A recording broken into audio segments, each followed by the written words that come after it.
Hi friends, welcome back to my channel. ಇವತ್ತಿನ ದಿನ ನಾನು ಸಬ್ಸಿಗೆ ಸೊಪ್ಪು ಮತ್ತು ಮೊಳಕೆ ಬರ್ತಿರ್ತಕ್ಕಂಥ ಹೆಸರು ಕಾಳನ್ನು ಯೂಸ್ ಮಾಡಿಕೊಂಡು ಪಲ್ಯ ಮಾಡೋ ವಿಧಾನವನ್ನು ತೋರಿಸ್ತಾ ಇದ್ದೀನಿ. ಇದು ತುಂಬಾ ಹೆಲ್ದಿ ಹಾಗೂ ಮಾಡಲು ಕೂಡ ಈಸಿಯಾಗಿರ್ತಕ್ಕಂಥ ರೆಸಿಪಿ ಆಗಿದೆ. ಹೆಸರು ಕಾಳು ಅಂತನೆಲ್ಲ ಮೊಳಕೆ ಬರಿಸಿದ ಯಾವುದೇ ಒಂದು ಕಾಳನ್ನು ನಾವು ದಿನನಿತ್ಯ ಆಹಾರದಲ್ಲಿ ಸೇರಿಸಿಕೊಳ್ಳೋದು ತುಂಬಾ ಮುಖ್ಯ.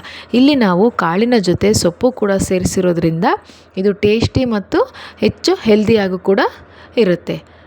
ಬನ್ನಿ ಈ ಪಲ್ಯವನ್ನು ಹೇಗೆ ಮಾಡೋದು ಅಂತ ನೋಡ್ಕೊಂಡು ಬರೋಣ. ಇಲ್ಲಿ ನೋಡಿ, ಮೊದಲಿಗೆ ನಾನು ಒಂದು ಕಟ್ಟಿನಷ್ಟು ಸಬ್ಸಿಗೆ ಸೊಪ್ಪು, ಒಂದು ಬಟ್ಟಲಷ್ಟು ಮೊಳಕೆ ಬರೆಸಿರ್ತಕ್ಕಂಥ ಹೆಸರು ಕಾಳನ್ನು ತೊಗೊಂಡಿದ್ದೀನಿ. ಈಗ ನಾನು ಪಾತ್ರೆಯಲ್ಲಿ ನೀರು ಕುದೀತಾ ಇದೆಯಲ್ಲ, ಈ ನೀರಿಗೆ ಮೊಳಕೆ ಕಾಳನ್ನು ಹಾಕ್ಕೊಳ್ತಾ ಇದ್ದೀನಿ. ಮೊಳಕೆ ಕಾಳು ನೋಡಿ ಕುದ್ದು ಚೆನ್ನಾಗಿ ಬೆಂದ್ಕೊಳ್ಬೇಕು. ಫಸ್ಟು ನಾವು ಮೊಳಕೆ ಕಾಳನ್ನು ಬೇಯಿಸ್ಕೊಳ್ಳೋಣ. ಒಂದು 70% ಮೊಳಕೆ ಕಾಳು ಬೆಂದಾಗ ನಾವು ಸೊಪ್ಪನ್ನು ಹಾಕ್ಕೊಂಡು ಬೇಯಿಸ್ಕೊಳ್ಳೋಣ. ಸೊಪ್ಪು ತುಂಬ ಬೇಗನೆ ಬೆಂದು ಬಿಡುತ್ತೆ. ಹಾಗಾಗಿ ಒಂದು ಸ್ವಲ್ಪ ಉಪ್ಪನ್ನು ಕೂಡ ನಾವು ಇಲ್ಲಿ ಸೇರಿಸ್ಕೊಂಡು ಎರಡನ್ನು ಚೆನ್ನಾಗಿ ಬೇಯಿಸ್ಕೊಳ್ಬೇಕಾಗತ್ತೆ. ಈ ರೀತಿ ಚೆನ್ನಾಗಿ ಬೆಂದ ಮೇಲೆ ನೋಡಿ, ಪೂರ್ತಿಯಾಗಿ ಇಲ್ಲೇ ಬೇಯಿಸ್ಕೊಂಡು ಬಿಡೋಣ. ಬೇಯಿಸ್ಕೊಂಡು ಇದನ್ನು ಪಕ್ಕಕ್ಕೆ ಎತ್ತಿಟ್ಕೊಳ್ಳೋಣ.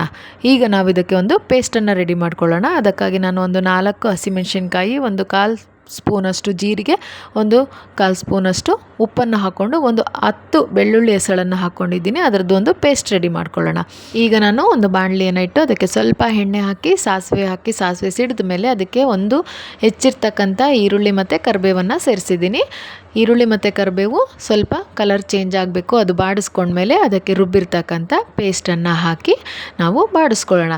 ಈ ಪೇಸ್ಟಲ್ಲಿ ನಾನು ಉಪ್ಪು ಎಲ್ಲ ಸೇರಿಸಿರೋದ್ರಿಂದ ಮತ್ತು ಎಕ್ಸ್ಟ್ರಾ ನಾನು ಉಪ್ಪು ಏನನ್ನು ನಾನಿಲ್ಲಿ ಸೇರಿಸ್ತಾ ಇಲ್ಲ. ನೋಡಿ, ಎಲ್ಲ ಪೇಸ್ಟನ್ನು ಹಸಿ ವಾಸನೆ ಹೋದ ಮೇಲೆ ಅದಕ್ಕೆ ನಾನು ಅರಿಶಿನ ಪುಡಿಯನ್ನು ಸೇರಿಸ್ಕೊಂಡು ಎಲ್ಲ ಮಿಕ್ಸ್ ಮಾಡ್ಕೊಳ್ತಾ ಇದ್ದೀನಿ. ಈಗ ನಾವು ಇದಕ್ಕೆ ಬೇಯಿಸಿಟ್ಟಿರ್ತಕ್ಕಂಥ ಕಾಳು ಮತ್ತು ಸೊಪ್ಪು ಏನಿದೆ ಅದನ್ನು ಸೇರಿಸ್ಕೊಂಡು ನಿಧಾನವಾಗಿ ಚೆನ್ನಾಗಿ ಎಲ್ಲ ಮಿಕ್ಸ್ ಮಾಡ್ಕೊಳ್ಬೇಕಾಗುತ್ತೆ. ಚೆನ್ನಾಗಿ ಎಲ್ಲ ಮಿಕ್ಸ್ ಮಾಡಿಬಿಟ್ಟು ಇದನ್ನು ಒಂದು 2 ನಿಮಿಷ ನಾವು ಮುಚ್ಚಿಡಬೇಕಾಗತ್ತೆ. ಮುಚ್ಚಿಟ್ರೆ ನಮಗೆ ಆ ಮಸಾಲೆ ಎಲ್ಲ ಕಾಳಿಗೆ ಸೇರಿಕೊಂಡು ಚೆನ್ನಾಗಿ ಪಲ್ಯ ರೆಡಿ ಆಗುತ್ತೆ. ನೋಡಿ, ಮುಚ್ಚಿಟ್ಟು ನೋಡಿ, ಈಗ ಎಷ್ಟು ಚೆನ್ನಾಗಿ ನಮಗೆ ಪಲ್ಯ ರೆಡಿ ಆಯಿತು.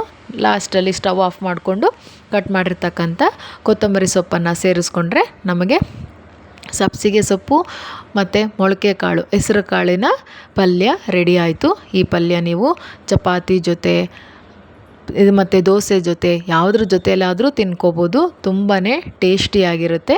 ನೋಡಿ, ಟ್ರೈ ಮಾಡಿ.